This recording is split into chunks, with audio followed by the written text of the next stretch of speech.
Bienvenue une fois de plus au Musée du Barreau de Paris pour une audition contradictoire qui est la je ne sais plus combienième depuis qu'on a commencé ce cycle. Et pour ceux qui ne sont pas déjà venus, il n'y en a pas beaucoup, je vous rappelle qu'ici nous sommes à l'Hôtel de la Porte, qui est propriété du Barreau de Paris. Hôtel de la Porte qui, alors selon les fantasmes divers et variés, a été une prison selon un des bâtonniers précédents et a plus été proche de la poissonnerie, du plus gros poissonnier des Halles en réalité. Et en tout cas a vécu diverses vies et aujourd'hui abrite le musée du Barreau de Paris au sein duquel vous êtes assis. Et vous avez autour de vous une partie de nos collections permanentes qui commence chronologiquement avec l'Ancien Régime et se termine normalement avec l'affaire Papon. Et ça, c'est la partie moderne. Donc pour revenir à cette histoire, nous avons donc les collections permanentes que vous pourrez regarder après un tout petit peu librement pendant que nos amis signeront leurs livres. Et puis une exposition sur les femmes et la justice qui explique le côté un tout petit peu cassé de notre thématique et l'apparition de Gisèle Halimi, d'Isabelle Coutempère, de la présidente Simone Rosès en photo sur certains murs ou à certains endroits. Vous dire ce soir que nous n'allons pas parler nécessairement des femmes et la justice, on pourra le faire, il n'y a pas d'interdit, mais on est plutôt ici pour parler de l'état d'urgence avec mes deux invités que je remercie beaucoup d'avoir pris sur leur emploi du temps d'universitaires et d'avocats pour venir parler de cette question grave, qui nous semble en tout cas grave. Je vous parlerai dans quelques instants, peut-être pas du contenu de leur livre, enfin on avancera un peu sur le sujet. Vous indiquez simplement que leurs deux livres respectifs sont en vente à la fin de cette causerie au bout du musée, donc dans la partie Ancien Régime. On a trouvé que c'était approprié pour parler de l'état d'urgence. Et on aurait pu vous mettre d'ailleurs dans la section guerre d'Algérie d'une certaine autre façon. En tout cas donc leurs deux livres sont ici et sont le prétexte pour lequel nous avons choisi de les inviter. Pour vous les présenter rapidement, Paul Cassia est professeur agrégé des facultés de droit. Il est universitaire, si je ne me trompe pas, à Paris 2 aujourd'hui. Non, Paris 1, j'étais sûr de me tromper en le disant, voilà. Mais votre éditeur met Paris 2, hein, mais je sais que j'ai vu sur un site que c'était Paris 1. Oui. Voilà, bon. En tout cas, et j'ai cru comprendre qu'il est consultant au sein d'un cabinet où il n'y a que des professeurs agrégés de droit, mais ça, vous me démentirez éventuellement après. Ce qui est plus intéressant, si je puis me permettre, que le cabinet de consultant, c'est d'abord sa thèse, en 2000, qui portait sur l'accès des personnes physiques et morales au juge de la légalité des actes communautaires. Là, ça ne fera pas 2 millions de vues sur YouTube, mais c'est un sujet qui nous intéresse beaucoup. Et puis vous avez une vie qui vous a amené aussi à être, je crois, à être maître de requête en service extraordinaire au Conseil d'État, si je ne me suis pas trompé. Vous êtes membre de l'Institut universitaire de France, vous intervenez sur plein de sujets qui nous passionnent. Vous faites de la politique, on va le dire. Vous en avez fait. Vous avez lancé en juillet 2010 avec Arnaud Montebourg, Corinne Lepage, Elisabeth Guigou, Aurélie Filippetti ou Jean-Jacques Urvoas, il faut essayer de trouver la ligne de synthèse, notamment l'appel pour une justice indépendante et impartiale, et vous êtes opposé à la constitutionnalisation, notamment de la déchéance de nationalité, sujet qui est abordé aussi par William dans son livre. Et puis vous avez été candidat aux législatives en 2012, et j'ai beaucoup de sympathie pour votre candidature, parce qu'au deuxième tour, vous avez appelé à voter pour mon ami Julien Landfried. Donc j'ai trouvé ça, voilà, pour moi, vous étiez un excellent candidat. Voilà. Donc, et puis vous dire que surtout vos écrits, les livres, notamment vous avez consacré une biographie à Robert Badinter, qui nous est cher, pour des tas de raisons qu'ici on comprend très bien, et vous avez déjà écrit de nombreux livres sur de nombreux sujets qui nous semblent correspondre, on va dire, à notre ligne d'intérêt, si ce n'est ligne de pensée. Voilà. En face de vous, je ne suis pas sûr que vous allez beaucoup vous opposer, mon ami William Bourdon et mon confrère qui est avocat au barreau de Paris, qui fait partie, je crois, du petit club des avocats les plus connus ou les plus, pardonne-moi, hein, tu n'es pas que médiatique, mais tu es notamment médiatique. Il est connu entre autres, mais il pourrait vous expliquer qu'il fait beaucoup d'autres choses. Il est connu notamment pour s'être illustré dans la cause des victimes de Pinochet, du génocide rwandais.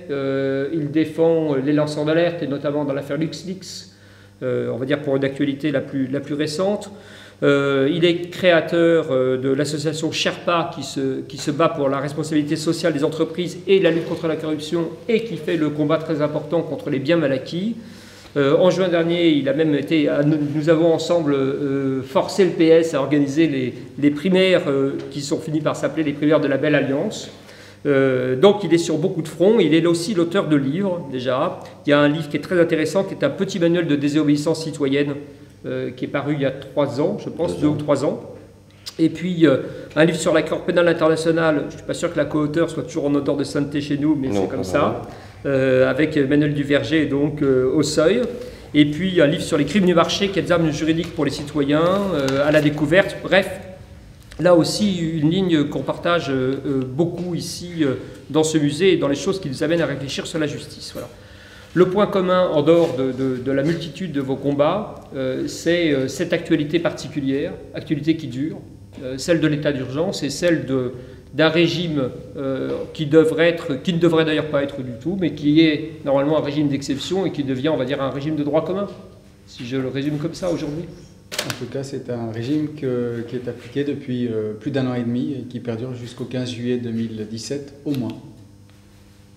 Et puis par ailleurs, comme le dira sans doute Maître Bourdon, certains de ces éléments sont rentrés en effet dans le droit commun et surtout il s'est banalisé dans l'esprit public. C'est-à-dire que ce qui nous paraissait tout à fait exorbitant il y a une dizaine de mois, comme par exemple les perquisitions administratives, les assignations à résidence, des fouilles de véhicules décidées par les préfets, quelque chose de tout à fait inimaginable il y a ne serait-ce que quelques mois, paraît aujourd'hui accepté.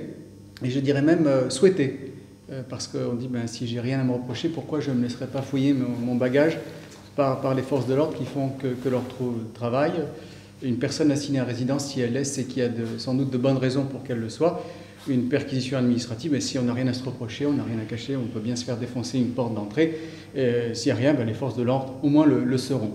Donc il y a une perpétuation, en tout cas de l'état d'urgence, si ce n'est de son régime juridique. Son esprit ira en tout état de cause au-delà du 15 juillet 2007, et ça c'est très très inquiétant. Et c'est un esprit qui est partagé, je fais le faux candide, mais au-delà des parlementaires, on va dire, qui en très large majorité quand même ont appuyé des régimes liberticides, et sur d'autres lois aussi, on en parlera, parce que William les aborde notamment, vous les avez abordés dans des articles, dans tout un tas d'autres thèmes, William les a ramassés autour de l'état d'urgence dans son livre, donc c'est partagé par les parlementaires, pardon, mais vous êtes en train aussi de dire que c'est partagé par la très grande majorité de nos concitoyens, selon vous. C'est le sentiment que j'ai. Je ne suis pas capable de mesurer l'opinion publique, mais il me semble qu'il n'y a pas de révolte contre l'état d'urgence, il n'y a pas de manifestation monstre contre l'état d'urgence. Je crois qu'aujourd'hui, l'état d'urgence, c'est un peu banalisé. On a fait avec William Bourdon une manifestation dans un théâtre il y a quelques mois. Cette même manifestation avait eu lieu il y a 5 ans sur un autre terme. Le théâtre était complètement rempli. Là, il était à moitié rempli, ce qui était déjà une satisfaction. Mais disons que le thème de la lutte contre l'état d'urgence n'attire plus les foules. C'est mon impression. Je ne suis pas capable de la vérifier par des sondages d'opinion qui sont eux-mêmes d'ailleurs de qualité relative. Voilà. J'ai l'impression qu'il y a une acceptation de l'état d'urgence pour les raisons qu'on nous serine, que la menace terroriste est permanente, ce qu'elle est peut-être. J'en sais rien. J'étais à Berlin il y a 2 semaines, et la menace terroriste existe également. J'avais l'impression d'être plus en tranquillité, plus libre de marcher sur la voie publique à Berlin que ce que je ne suis à Paris ou même en entrant aux Halles. Je suis d'origine libanaise par ailleurs, et je trouve que quand je vais maintenant à Beyrouth, je suis moins fouillé, moins scruté, moins examiné que lorsque je me déplace ici à Paris, alors même que la menace terroriste n'est pas moins élevée dans ces 2 capitales que je viens de citer. Donc il y a une acceptation de ces fouilles, de ces contrôles, de cette vidéosurveillance qu'on appelle vidéoprotection, mais c'est en réalité, ça ne protège rien du tout, c'est une vidéosurveillance. Maintenant on a les fichiers, voilà, tout ça au nom de la pseudo-sécurité que le régime de l'état d'urgence apporte, alors qu'en réalité, William Bourdon le dira sans doute, le régime de l'état d'urgence est lui-même créateur d'insécurité. Toutes ces personnes qui sont assignées à résidence depuis maintenant plus d'1 an, ce sont des bombes potentielles. Et c'est bien heureux que jusqu'à présent, aucune d'elles n'ait explosé. Vu le régime qu'on leur fait subir, je crois que moi, je ne serais pas capable de tenir les contraintes qu'elles subissent. Il faut vraiment une passivité, je ne sais pas comment dire, une force morale que moi je ne serais pas capable d'avoir. J'aurais craqué depuis longtemps si on m'infligeait à moi, citoyen, toutes toutes ces contraintes. Donc je crois que cette pseudo-sécurité, eh bien, elle entraîne une banalisation, une acceptation lente du contrôle, permanent contrôle d'ailleurs auquel nous nous soumettons tous avec Facebook et Google, etc., que nous acceptons par ailleurs dans nos vies privées. J'étais à Nice le soir du 14 juillet. Je voudrais simplement dire, à titre d'anecdote, malheureusement elle est triste, que la première réaction du maire de Nice, enfin le maire de facto de Nice, il est premier adjoint à la sécurité, ça a été de dire, quand il a su ce qui se passait, il était lui-même tout à côté de la promenade, il était en train de dîner sur le... Mais je voudrais qu'on m'explique ce que fait un camion sur la promenade des Anglais le 14 juillet. Lui-même, le responsable de sécurité, a demandé qu'on l'explique. Donc il y a comme ça un engrenage qui fait qu'on ne s'en sort pas. On parle maintenant d'instituer une société à l'israélienne. C'est ce qu'un de mes collègues, Hugues Moutou, soutient dans le Figaro. Il est avocat maintenant, c'est un de vos confrères. Il prône une société à l'israélienne en France pour éviter le risque d'attentat. Il l'a prôné fin décembre 2016, quelques jours avant qu'en Israël même, un camion entre dans la foule et fasse quelques morts. Donc on est, je crois, dans un engrenage que William Bourdon décrira mieux que moi, qui est, me semble-t-il, tout à fait contre-productif et qui, en tout cas moi, me sécurise pas, entre guillemets, qui m'inquiète beaucoup. Avant de venir à la contre-productivité, à l'inefficacité, etc., William, sur ça, sur l'acceptation ou la défaite, entre guillemets, morale, politique ou même générale? Alors moi, je n'ai pas un mot à retrancher de ce que vient de dire Paul, peut-être ajouter deux, trois choses. Le succès de l'état d'urgence et la défaite de la pensée critique dans ce pays, parce que c'est aussi la défaite de la pensée critique, c'est la mort du débat démocratique à laquelle on est en train d'assister. C'est aussi lié au fait que les créances de sécurité et la question sécuritaire ont été au cœur du débat public bien avant l'état d'urgence. C'est-à-dire que la manipulation de la question de la sécurité et de la peur a été quelque chose, ça a été un paradigme essentiel de la parole et de l'action publique depuis 20 ou 30 ans. Donc l'état d'urgence, au fond, n'est venu qu'aggraver, dramatiser quelque chose qui était déjà assez latent en France et qui explique aussi son acceptabilité. La deuxième chose qui me vient à l'esprit, c'est de dire que pourquoi la France a-t-elle dérogé à la Cour européenne des droits de l'homme, c'est l'article 15, et pourquoi l'Allemagne ne le fait pas, et pourquoi l'Espagne ne le fait pas, et pourquoi l'Angleterre ne le fait pas, et pourquoi la France est le seul pays aujourd'hui avec la Turquie et l'Ukraine à assumer de faire un bras d'honneur à un texte dont elle a été a priori un des pays les plus fondateurs et qui devrait être un des pays les plus protecteurs. Justement pour la raison que je viens d'indiquer, c'est qu'il y a une espèce d'accoutumance des citoyens français au fait que la question de la sécurité préempte aujourd'hui une grande partie du débat public, et on le voit bien. D'ailleurs, on pouvait espérer tous les deux, peut-être un peu pour le succès de notre livre, qui va se retrouver peut-être un peu endommagé, que la question de l'état d'urgence soit au cœur de la campagne présidentielle. La question de l'état d'urgence n'est pas au cœur de la campagne présidentielle. Ça n'intéresse strictement personne. Et moi, j'ai été dans des débats, comme toi, Paul, où même on se fait parfois agresser durement, violemment, parce que les gens sont pris dans cette espèce de gang, dans cette espèce de doxa qui est serinée par ce gouvernement depuis maintenant 15 mois, c'est qu'il n'y a pas d'autre alternative. C'est pas simplement la confiscation du débat démocratique, c'est infuser les esprits sur l'idée que dès lors qu'il n'y a pas d'autre alternative, c'est un acronyme qui a fait florès aux États-Unis, There is no alternative, qui a été présenté notamment sur un certain nombre de débats scientifiques. Eh bien, cet acronyme est quelque chose qui dresse l'acte de décès de la pensée critique et de la réflexion démocratique. Voilà. Il n'y a pas d'autre alternative. Et donc, toute pensée qui essaie de dire qu'il y a peut-être justement des questions à poser, pourquoi cet état d'urgence dans une telle précipitation, sans concertation? Pourquoi est-ce qu'on n'a pas créé des outils d'évaluation de l'efficacité de l'état d'urgence? On n'en a pas créé. Pourquoi est-ce que le contrôle parlementaire est réduit à une peau de chagrin et quelques parlementaires qui se réunissent le soir autour d'un verre, à qui on diffuse des notes blanches des services, et ça leur suffit? Il y a là quelque chose qui est très préoccupant. Et évidemment, ce qui ne nous console pas, c'est que cette espèce d'état d'exception larvé, latent, qui est en train de s'installer, parce que c'est pas simplement l'état d'urgence, c'est toutes les lois qui ont été votées parallèlement à l'état d'urgence et qui sont contaminées, comme dans ce livre on essaie de l'expliquer, par la dimension dérogatoire de l'état d'urgence. Mais cette affaire, c'est une affaire mondiale. Ça ne console rien. Mais cette espèce de dissémination de l'idée que la démocratie, pour s'adapter à la menace terroriste, doit faire litière d'un certain nombre de ses principes, est aujourd'hui une idée qui se répand avec une contagion extrêmement fertile l'intolérance est plus contagieuse que la tolérance. La xénophobie aussi. Et effectivement, l'état d'urgence aujourd'hui en France, ça permet à quelqu'un comme Erdogan de dire « arrêtez de me faire la leçon, regardez ce que vous faites en France ». Concrètement, pardon, si je rentre je vais faire encore le faux naïf, qu'est-ce que ça signifie en termes de liberticide, l'état d'urgence, concrètement, une fois passé le terme? Voilà, donc c'est toute la question, c'est dire, mais qu'est-ce que ça peut faire l'état d'urgence? Ça ne me concerne pas. Ça ne me concerne pas, ça affecte certaines personnes qui peut-être l'ont, pourquoi pas, mérité. Alors ça ne me concerne pas, c'est vrai pour l'instant, mais le problème c'est que telle qu'elle est rédigée, la loi du 3 avril 1955 peut potentiellement me concerner. C'est-à-dire que le fait, par exemple, d'être ici avec vous peut caractériser un comportement susceptible de créer un trouble à l'ordre public. Je suis contre l'état d'urgence, donc je suis contre la politique du gouvernement. Mais je peux très bien être assigné à résidence pour ça sur le fondement de la loi de 1955. C'est l'application du texte de la loi de 1955 le permet, ainsi que son esprit. Donc c'est le problème de l'état d'urgence qui est de, si vous voulez, pour l'instant, de circonscrire le cercle des personnes qui sont concernées, concrètement, par ce régime d'exception. Mais ce cercle, il peut très facilement s'élargir. Ça, c'est le premier point. Et deuxième point, les personnes concernées par l'état d'urgence, dans leur immense majorité, n'ont pas à l'être, ou n'avaient pas à l'être, parce qu'elles n'avaient rien à voir, de près ou de loin, avec le terrorisme islamiste. Elles avaient un lien éventuellement indirect, pour celles qui en avaient.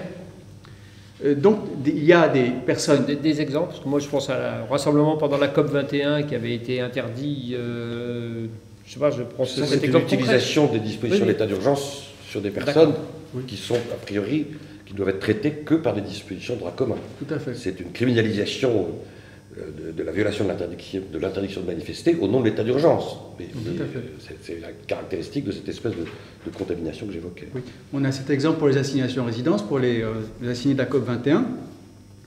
On a des exemples de perquisitions administratives qui sont effectuées sans lien avec le terrorisme islamiste. Il y en a sur les près de 4500 perquisitions administratives qui ont été faites, on a une vingtaine de procédures qui ont été ouvertes par le parquet.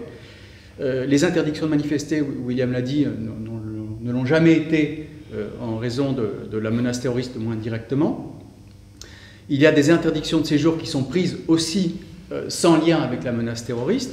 Et puis les fouilles de bagages et de véhicules qui sont des mesures extrêmement mises en œuvre par les préfets. Ce dont on ne réalise pas l'importance, ce sont les mesures les plus utilisées aujourd'hui de l'état d'urgence. Ces fouilles de bagages, de véhicules, ces contrôles d'identité inopinés décidés par les préfets sans aucun contrôle juridictionnel ni judiciaire. Eh bien, ces fouilles, elles ont lieu sans lien avec la menace terroriste. Les rapports parlementaires de décembre 2016 l'a bien montré. C'est parce que dans telle partie d'une commune, il y a beaucoup de vols à la tire que ces fouilles vont être décidées. C'est pour faciliter les flux de circulation que les fouilles de véhicules vont être décidées.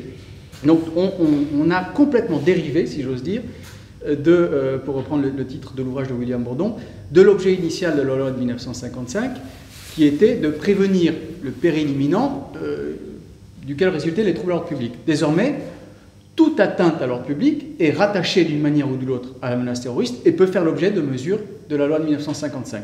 Donc aujourd'hui, le gouvernement, disons, l'utilise avec parcimonie, cette loi. Mais un autre gouvernement pourrait l'utiliser de manière tout à fait extensive, en toute légalité. Ça ne poserait aucune difficulté.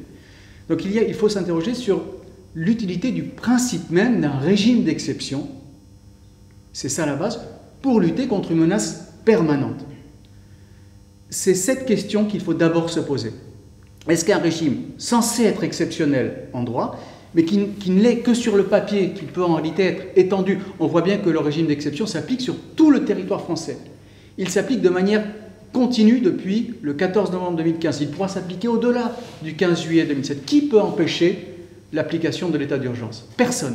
Ni le Conseil d'État, ni le Conseil constitutionnel, personne. Si les parlementaires décident de prolonger l'état d'urgence pour 3 ans, 4 ans, 5 ans, nul ne saurait les en empêcher. Eh bien, la question qu'il faut se poser, c'est de savoir si ce régime d'exception est adapté à prévenir la menace terroriste. C'est d'abord cette question qu'il faut se poser. Je crois que la réponse ne peut être que négative, manifestement négative.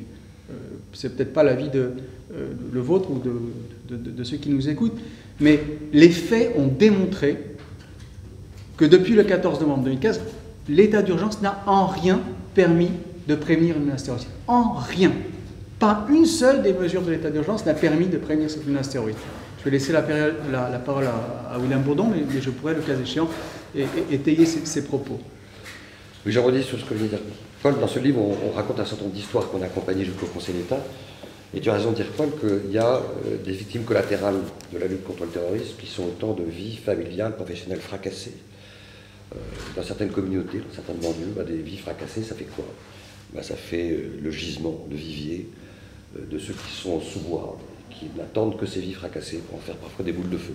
Je sais que tu plais pour la femme, mais un peu plus fort. Oui. Donc, un jour, il y aura peut-être un responsable politique qui sera suffisamment courageux dans ce pays pour faire un bilan et un inventaire devant les Français. Pas simplement de l'inefficacité, comme tu l'as relevé, des mesures d'état d'urgence, mais de sa contre-productivité. Alors évidemment, il y a une explication à ça. C'est que on a aujourd'hui un pouvoir politique qui est à la rue, qui est à la peine, et qui est dans une logique court-termiste, parce que je pense que plus les responsables publics sont dans une logique de survie politique, plus ils sont dans la tyrannie du court-termisme. Et la tyrannie du court-termisme, c'est exactement ce que leur sert sur un plateau la menace terroriste. Alors Paul vient de poser la bonne question. Qu'est-ce que disent tous les réseaux islamistes? On promet une guerre éternelle. Parce que la réponse à une guerre éternelle, ça doit être un état d'exception éternelle. Parce que la guerre va être éternelle, parce qu'on est en train d'écraser Daesh difficilement à Mossoul, mais il va se franchiser comme une horrible métastase ailleurs. Donc c'est une guerre qui va durer des décennies et des décennies. Donc la réponse ne peut pas être d'introduire un état dérogatoire permanent. Et ça impliquera à un moment donné de faire cette autopsie de l'efficacité de l'état d'urgence. Puis il y a deux autres points très importants. C'est que l'état d'urgence, il démonétise le droit commun. Or, il y a eu plus de 20 lois antiterroristes qui ont été adoptées en 20 ans dans ce pays. Mais une inflation de lois extraordinaire avec des dispositions qui, avant l'état d'urgence, faisaient de la France le pays dont l'arsenal juridique en matière de lutte contre le terrorisme était le plus répressif d'Europe. Plus que l'Allemagne, plus que l'Angleterre, plus que l'Espagne. Et on rajoute en plus les dispositions au titre de l'état d'urgence. Si on avait eu dans ce pays un pouvoir politique légitime, crédible, respecté, qui avait de la vision, de l'autorité, de la hauteur de vue, eh bien, je pense qu'on n'aurait pas eu droit à cette espèce d'emballement et de virage brutal que nous a proposé la gauche du gouvernement à l'automne 2015. Emballement qui s'est manifesté en particulier après la tuerie de masse du 14 juillet 2016. Je ne dis pas l'attentat terroriste comme c'est répété partout, ni non plus d'ailleurs les attentats de Nice du 14 juillet, où il y a une inflation. Je souligne que le lien du conducteur du camion avec Daesh n'a, à l'heure actuelle, pour l'instant, pas été formellement établi, si ce n'est par un stupide communiqué qui a été, un communiqué de Daesh, qui a été, au scandale, repris dans le projet de loi par le gouvernement en juillet 2016. Donc il y a, dans un texte publié au journal officiel de la République française, un discours de Daesh, rendu officiel comme ça par notre propre gouvernement. C'est juste impensable. Et donc l'emballement, il s'est bien manifesté à ce moment-là. Donc il y a un événement tout à fait considérable, gravissime. Encore une fois, j'étais sur la pointe des Anglais, donc je l'ai vu. Gravissime. Et alors qu'à 14h, le président de la République nous dit « il faut arrêter l'état d'urgence, sinon on n'est plus dans une république avec un état de droit », il le dit en public, à la télévision. Le soir, à 2h du matin, il dit « cet attentat a un lien avec le terrorisme islamiste, il faut poursuivre l'état d'urgence ». Et que font les parlementaires, au lieu de prendre un peu de recul? Tous, là, en particulier à la commission des lois du Sénat, qui le 13 juillet avait publié un communiqué disant qu'il fallait arrêter l'état d'urgence, que ça ne servait à rien pour lutter contre le terrorisme, eh bien les parlementaires se sont embarqués dans cette brèche et ont fait passer le projet de loi qui contenait 2 articles à un texte d'une densité considérable comportant 20 articles votés en 6 jours. Alors on crie partout, oui, le Parlement légifère trop doucement, les lois ne sont pas appliquées. Mais là, tout d'un coup, il y avait une urgence particulière et en quelques heures, en 48 heures, eh bien 20 articles antiterroristes, entre guillemets, ont été adoptés avec une précipitation mais je veux dire absolument invraisemblable. Précipitation qui a donné lieu à une censure par le Conseil constitutionnel la semaine passée du délit de consultation habituelle de sites terroristes, mais bien entendu, cette censure tout à fait évidente, puisque chacun disait que ce délit était contraire à la Constitution, et le Conseil d'État l'avait déjà relevé en 2012, qu'ont fait les parlementaires. Le vendredi, cette disposition législative est censurée. Le lundi, elle est rétablie par les parlementaires, sans même, encore une fois, comme l'a dit William Bourdon, s'interroger sur son efficacité, sur sa pertinence, sur son utilité dans la lutte contre le terrorisme. Voilà où on en est aujourd'hui. Et en effet, ce thème de l'état d'urgence ne donne pas lieu à débat, en tout cas entre les candidats à l'élection présidentielle. Oui, j'allais venir à ça, pardon, parce que voilà, il y a la question de demain, quel est le candidat qui arrive au pouvoir et qui peut utiliser l'état d'urgence avec des dégâts encore pires que ceux que nous connaissons. Et on voit à peu près qui sont ceux qui pourraient être les plus nocifs ou les plus dangereux. Hein. Pas besoin d'entendre un discours très articulé pour les deviner. Mais au-delà de ça, quelles sont les positions aujourd'hui? Vous qui suivez plus attentivement un débat qui n'a pas lieu, en clair, hein, ou qui a lieu en dernier plan, quel est l'état des... je parle là, nous on n'est pas soumis au temps de parole ni à l'équité, donc on peut faire des déclarations politiques ou donner des opinions. Sur le point de vue sur ce point, je m'excuse William, si je t'en prie. La loi de 1955 était imparfaite, mais elle avait quand même des filets. Et l'un de ces filets, c'était de dire en cas de changement de gouvernement, l'état d'urgence est automatiquement caduc. Qu'est-ce qu'ont fait nos représentants? Ils ont écarté ce filet, et ils ont dit l'état d'urgence va enjamber, comme on dit, je ne sais pas si ça fait mal ou pas, ça ne m'est jamais arrivé, d'enjamber la présidentielle, va enjamber la présidentielle et va durer jusqu'au 15 juillet. Donc ça veut dire que le prochain gouvernement, quelle que soit sa couleur, aura clé en main un état d'urgence qu'il n'a même pas besoin d'enclencher. Maintenant, s'agissant de sa contestation, je vais laisser la parole à William pour pas la monopoliser. Ça me va très bien, Paul. Alors, s'agissant... Non, mais tu peux intervenir, tu peux lui couper la parole, entre guillemets, poliment, mais voilà. Je crois qu'il y a un candidat qui s'est exprimé, mais c'est le seul que j'ai entendu. Non, il y a Hamon, qui de façon plutôt plus courageuse que les autres, a pris des positions, on va dire, parfaitement républicaines.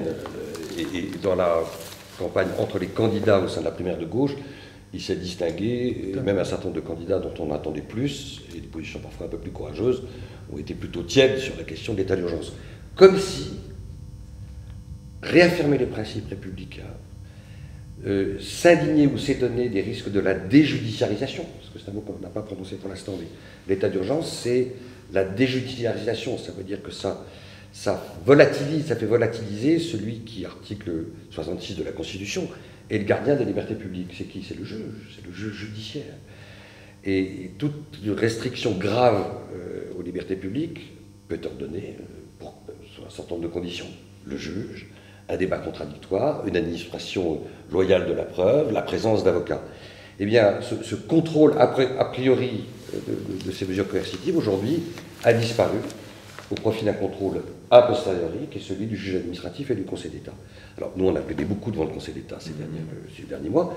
Le Conseil d'État qui s'est organisé, d'ailleurs. Il faut rendre grâce à un certain nombre de conseils d'État qui ont compris que là, c'était la réputation de cette haute juridiction qui était en jeu, si elle ne donnait pas au moins l'impression de prendre la mesure des nouvelles responsabilités qu'elle n'avait pas demandées, mais qui lui étaient donc quand même conférées.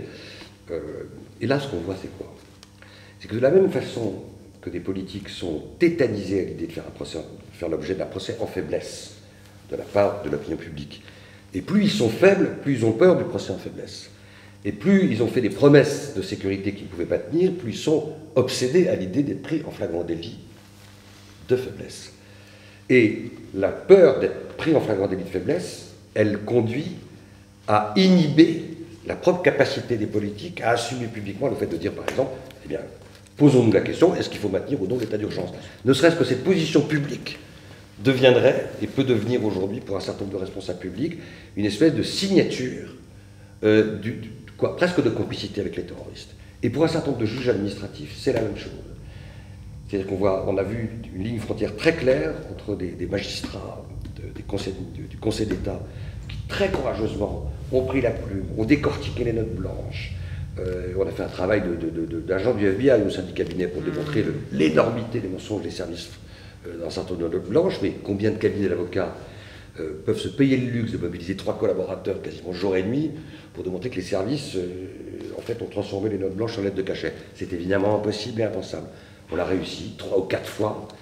Et il y a des magistrats qui, 3 ou 4 fois, ont annulé des assignations à résidence aux grandes dames du ministère de l'Intérieur, qui ensuite fait un communiqué le soir en disant « Mais vous voyez bien qu'on est dans un état de droit, puisque le Conseil d'État est capable d'annuler quelques appels. » Et là, la boucle est bouclée. C'est-à-dire qu'on devient l'auxiliaire de l'état d'urgence en permettant, de façon marginale, la querelle judiciaire, la critique administrative.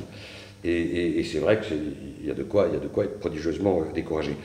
Il y a quand même autre chose qu'il faut dire dans cette histoire. C'est que ce qu'on dit à la fin de ce livre, c'est que parallèlement à cette banalisation de l'état d'urgence, il y a un certain nombre de sondages, dont on voit bien le caractère relatif, enfin quand même pas des sondages politiques, qui ont montré qu'il y avait une proportion de plus en plus grande de Français qui voyaient par exemple derrière les migrants des terroristes potentiels, et qui perçoivent de plus en plus les pauvres de la rue comme une menace. C'est-à-dire qu'en fait, l'état d'urgence, c'est pas simplement des textes, c'est aussi un état d'esprit, c'est un verbatim.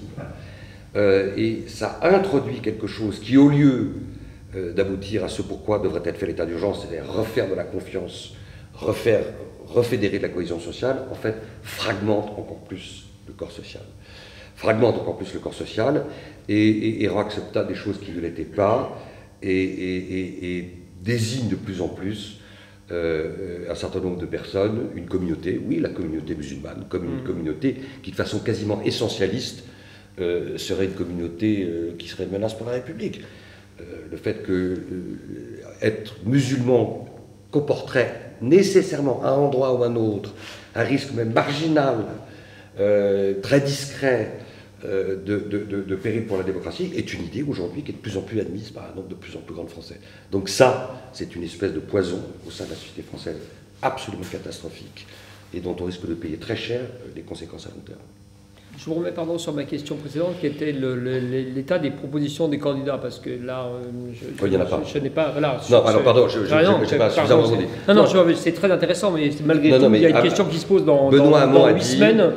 Benoît Hamon a osé dire il faudrait réévaluer, je ne sais pas quel mot exactement il a prononcé, mais il a esquissé l'idée que c'était un devoir des responsables politiques d'évaluer la pertinence et l'efficacité de l'état d'urgence. Mais il n'a pas été plus loin.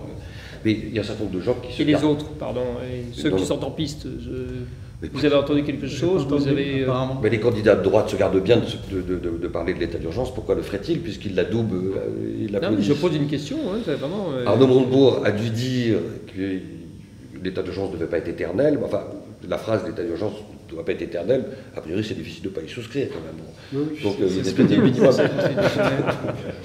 Il y a une espèce de minimum comme ça syndical auquel ils se sont tenus. Alors, je voulais faire parler le public après, mais Carmon, tu dis Macron. Oui, Macron il poserait la question à l'Assemblée sans masquer le fait auprès de l'Assemblée que lui serait opposé à la poursuite de l'état d'urgence. C'est déjà pas mal. Alors, sur le contrôle du juge administratif, je suis absolument d'accord avec ce que dit William. La moindre annulation, elle est brandie par le juge pour dire vous voyez comme on contrôle bien. Dans le même temps, des hauts magistrats administratifs disent publiquement que l'état d'urgence est un ami des libertés. C'est affiché sur le site internet même du Conseil d'État. Ce que je voudrais souligner, c'est qu'en réalité, il y a très peu de contentieux formés dans le juge administratif. Sur les assignations à résidence, il y a eu très peu d'affaires, souvent les mêmes requérants qui sont revenus parce qu'il y a des arrêtés successifs. Ah oui. Donc il y a beaucoup d'assignés qui n'ont pas contesté. Les perquisitions administratives, 4500 perquisitions, quoi, une poignée de demandes indemnitaires. Combien de recours, combien 150 demandes indemnitaires. Qui est prévu par la loi. Qui est prévu par. C'est très compliqué de former une demande indemnitaire dans le juge administratif. Donc c'est voilà. Quand on subit une perquisition administrative, on n'a pas forcément envie de faire une demande indemnitaire parce qu'il faut prouver qu'il y a eu un préjudice, pour prouver qu'il y a eu une faute. C'est très compliqué. Donc il y a très peu de contentieux dans le juge administratif. Il y a des mesures qui sont hors du champ de la compétence de toute juridiction. Je pense aux arrêtés des préfets relatifs aux fouilles de véhicules et au contrôle d'identité. C'est prévu par la loi du 21 juillet 2016, c'est désormais inscrit dans la loi de 1955. Le préfet prend un arrêté tous les jours autorisant la fouille de véhicules ou le contrôle d'identité dans tel lieu. Ce sont des arrêtés qui ont une durée de vie d'1 jour. Et le préfet peut le renouveler autant de fois qu'il le veut. Ces arrêtés ne peuvent pas donner prise à contestation. Parce que le temps qu'ils soient contestés, ils ne sont déjà plus applicables. Donc, il y a là des mesures administratives que j'ai appelées jetables. Il faudrait faire autant de procédures qu'il y a d'arrêtés. Ce n'est pas possible parce qu'une fois que l'arrêté... Oui, on est d'accord, plaidable dans la journée et on recommençait dès le lendemain matin. Quoi. Voilà. Donc ce sont des mesures qui sont hors de la portée du contrôle du juge administratif. Et pourtant elles sont appliquées quotidiennement par les préfectures. Donc l'évaluation de l'efficacité du contrôle de l'état d'urgence reste à faire, étant entendu qu'il y a plein d'éléments qui viennent ici diminuer cette efficacité. Je ne vais pas rentrer dans les détails, mais je pourrais, comme William Bourdon, il y a plusieurs... La question de l'efficacité nous intéresse. L'efficacité, le texte même de la loi de 1955 l'interdit quand on permet qu'une assignation à résidence ou qu'une perquisition soit ordonnée parce qu'il existe des raisons de penser que tel comportement peut créer un trouble à l'ordre public sans que ce comportement ait un lien avec les faits qui sont à l'origine du déclenchement de l'état d'urgence.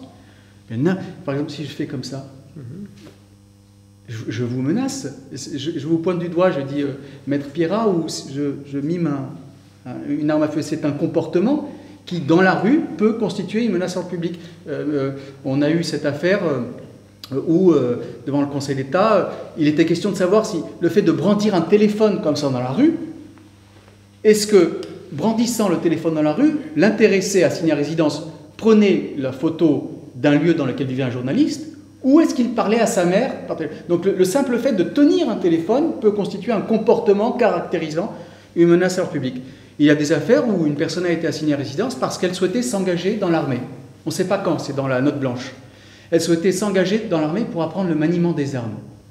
Ce n'est pas interdit, je crois, de vouloir s'engager dans l'armée française. Et d'ailleurs, quand on va dans l'armée, c'est en général pour apprendre le maniement des armes. Je ne crois pas que ce soit pas pour faire la vaisselle ou pour éplucher des pommes de terre. Mais le danger de l'état d'urgence, c'est que des comportements parfaitement légaux deviennent suspects. Et le juge ne peut pas les contrôler parce que la loi le dit, tel comportement dans ce régime d'exception est suspect. Premier élément. Deuxième élément, dans les procédures de référé, quoi qu'en dise le Conseil d'État, le juge n'exerce pas un contrôle de fond. Il exerce un contrôle de l'irrégularité manifeste commise par l'administration. Ce n'est pas la même chose du tout.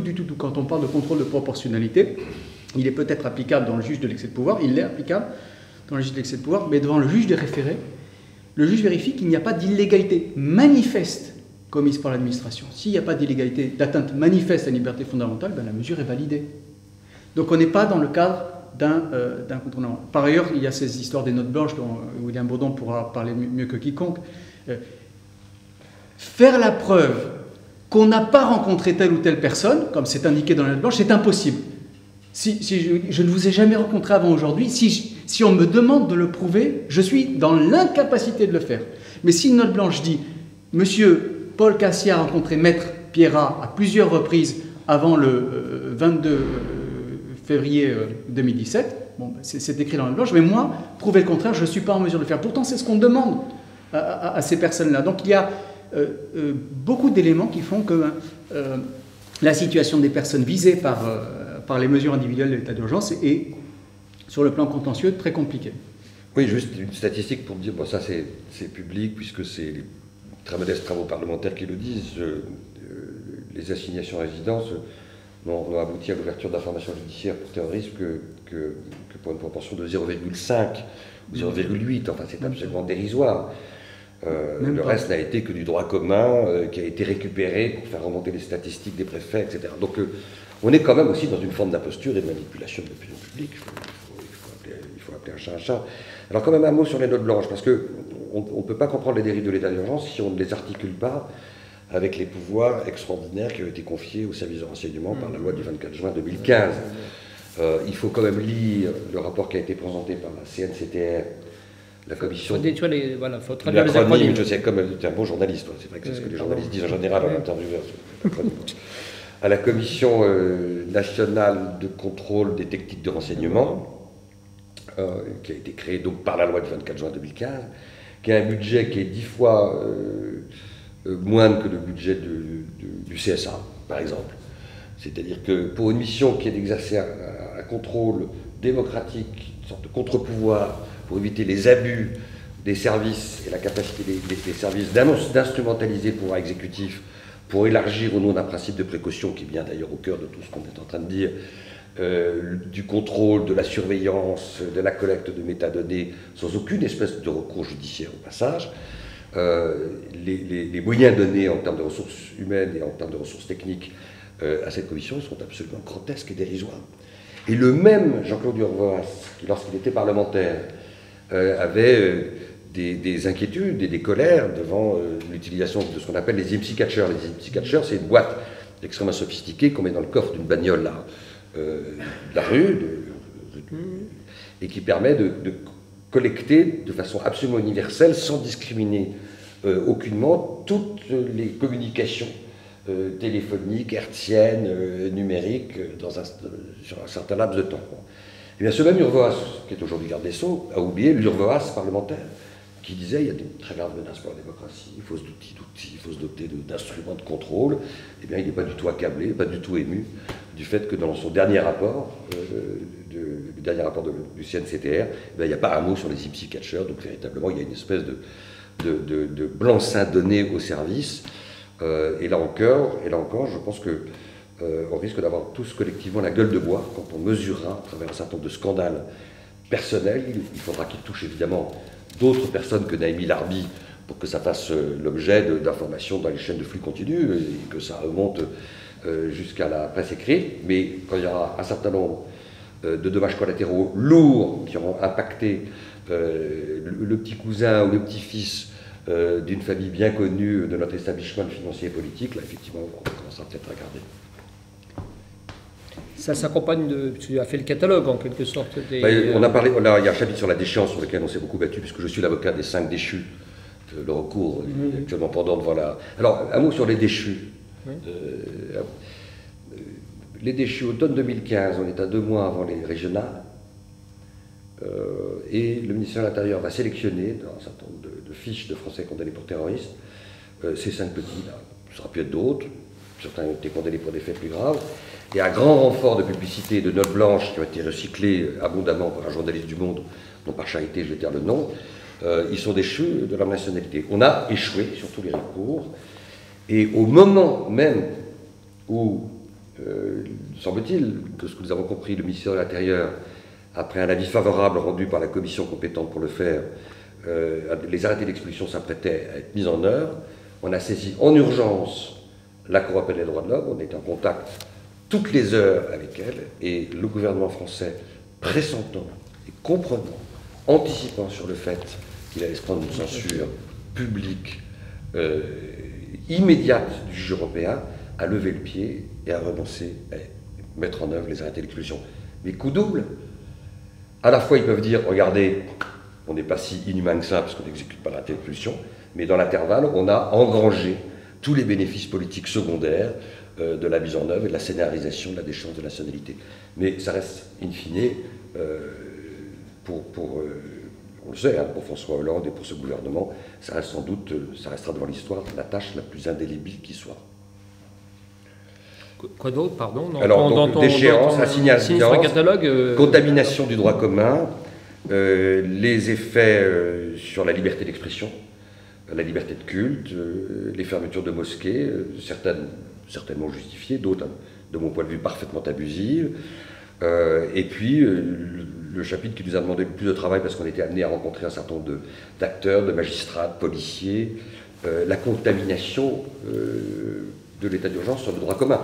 Pas simplement la contamination textuelle, mais la contamination psychologique, sociologique, c'est-à-dire le fait que c'est en train de modeler différemment le comportement d'un certain nombre de magistrats dans l'ordre pénal, c'est-à-dire en quoi ça remodèle les mentalités judiciaires, pas partout, il y a toujours des gens qui résistent mieux que d'autres. C'est, pour reprendre ce que disait Paul, c'est que devient admissible le fait que se substitue à la preuve le soupçon. C'est la substitution de la preuve par le soupçon. C'est ça, le vrai poison, le vrai venin de l'état d'urgence et de ses effets collatéraux.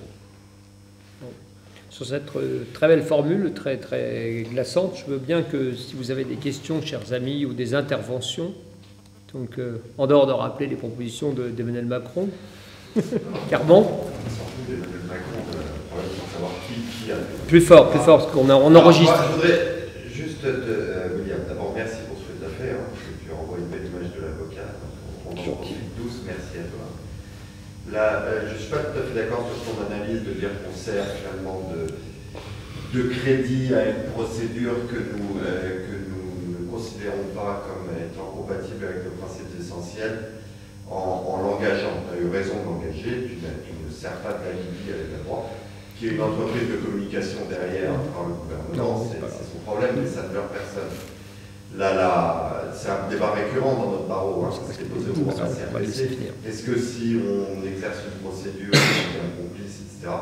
Bon, moi, je ne crois pas du tout. Par contre, tu as tout à fait raison sur Urvoas, à tel point que les IMSI catchers ont été légalisés par la loi de juin 2016, qui a été prise à son initiative. Donc il a même été plus loin que le simple silence, il a agi positivement dans la légalisation des IMSI catchers. À sa demande a été introduit un amendement, loi du 3 juin 2016, qui profite de l'état d'urgence pour faire passer des mesures exorbitantes dans le droit commun. C'est exactement l'illustration de ce que tu viens de dire. Juste un petit témoignage, il y a 15 jours, j'étais invité par nos confrères du barreau d'Istanbul à venir sur un colloque m'exprimer, un colloque parce que Erdogan, donc pour vous donner une idée, le mandat sera à nouveau discuté à partir de 2029, le mandat présidentiel, passe à l'état d'urgence.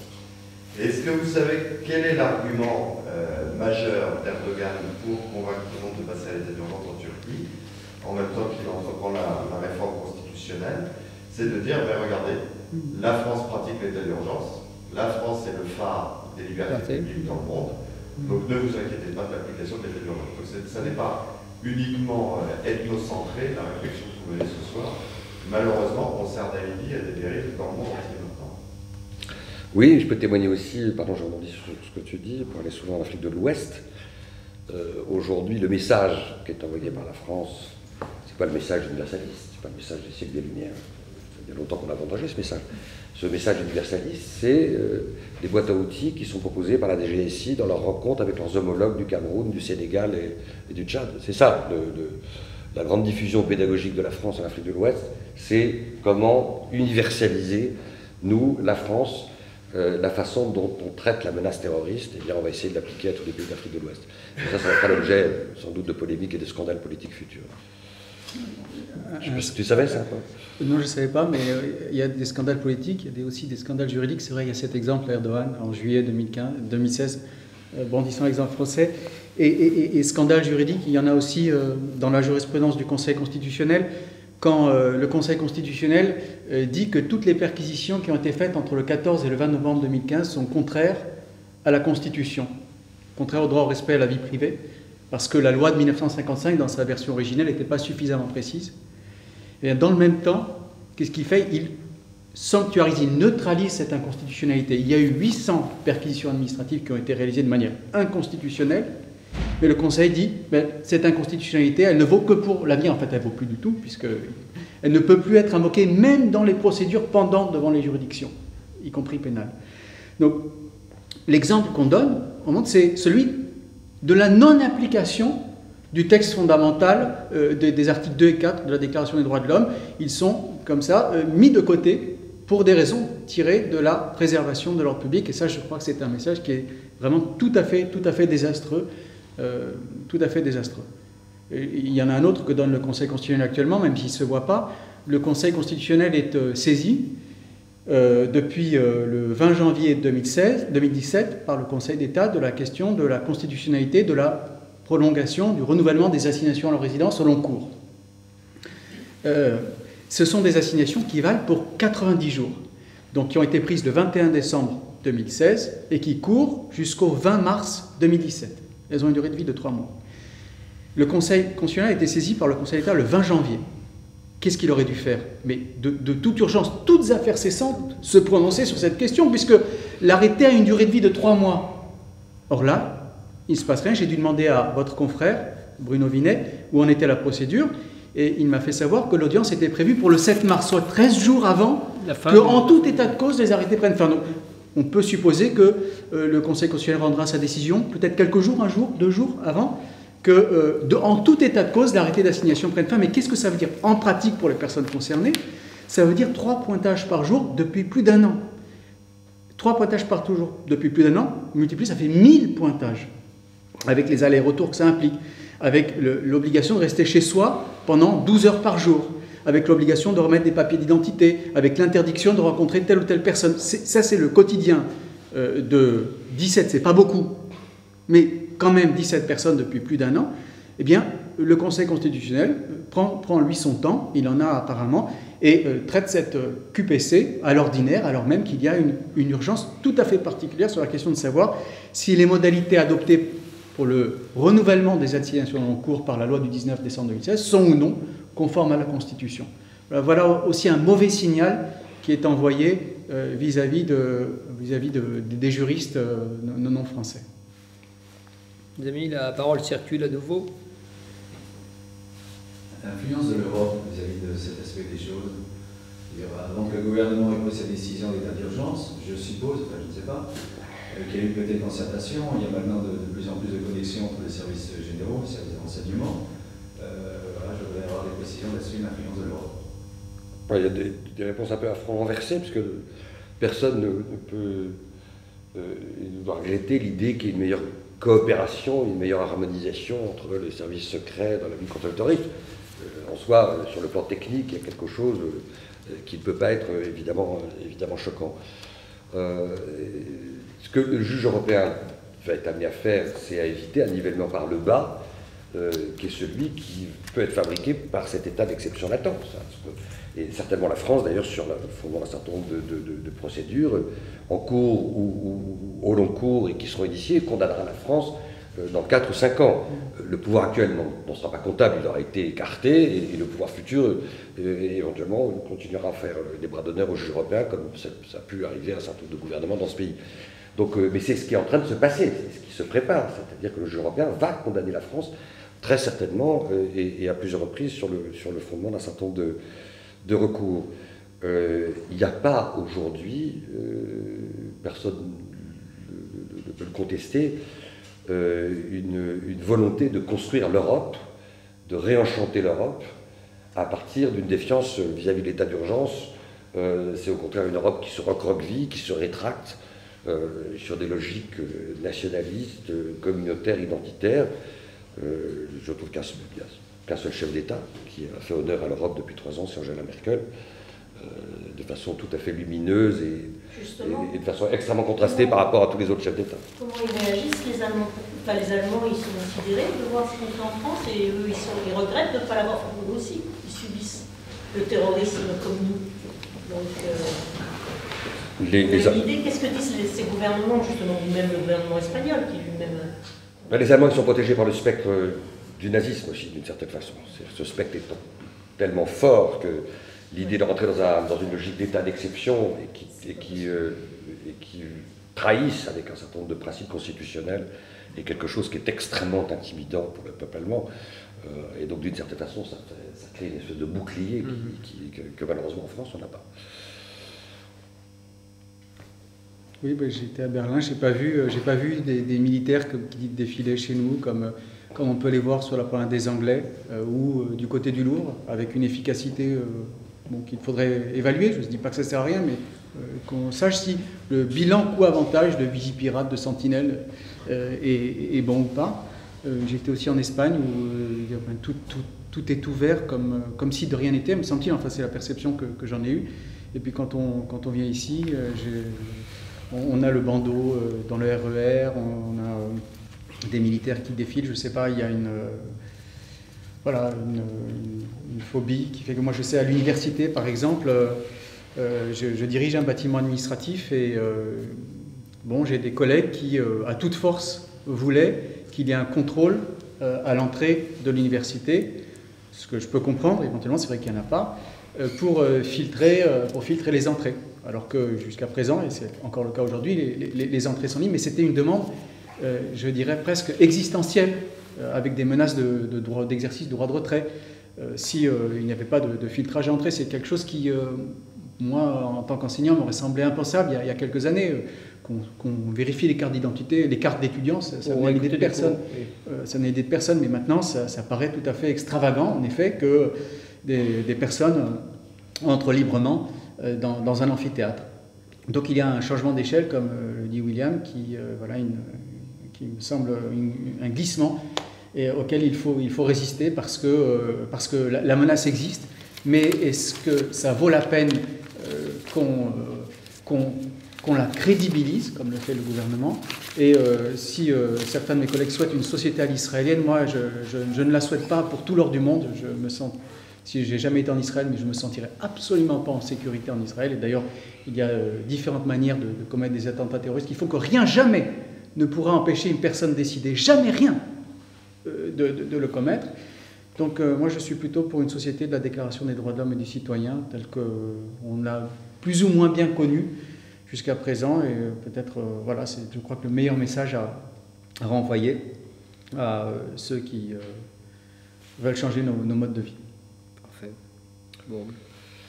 Mes amis, sauf s'il y a une demande de parole vraiment impérative, je vous propose de clore là notre entretien, qui est quand même sur des sujets graves. Évidemment, j'ai une minute de précision avant que tu te précipites. Les livres sont achetables et signables là-bas. Ils sont complémentaires, ce ne sont pas des redites. Moi, je trouve qu'ils sont très complémentaires, donc je vous le dis.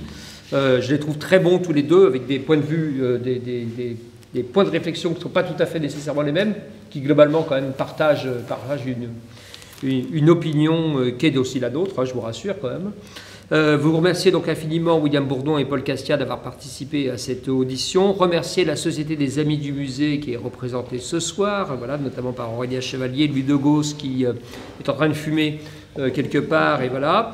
Remercier aussi les Notes de Paris qui nous enregistrent et nous mettent sur YouTube. Vous rappelez enfin que la prochaine audition contradictoire a lieu le 14 mars avec Daniel Soulez-Larivière, qui vient de publier un livre qui s'appelle Face au juge, chez Albin Michel, qui n'est pas un livre tendre pour la magistrature. Et il aura comme sparring partner Mathieu Aron, ex-France Inter et désormais à l'Observateur, voilà, qui lui vient de mettre à jour son livre sur les grands procès. Voilà. Dernier point, enfin, vous le savez, rituellement, j'invite ceux qui ne sont jamais venus dans ce bâtiment à monter à l'escalier pour visiter notre escalier classé depuis 1840 et aller jusqu'au premier étage, parce que ça fait partie des plaisirs après une causerie qui n'a pas été nécessairement des plus optimistes. Je vous remercie, messieurs. Merci à toi.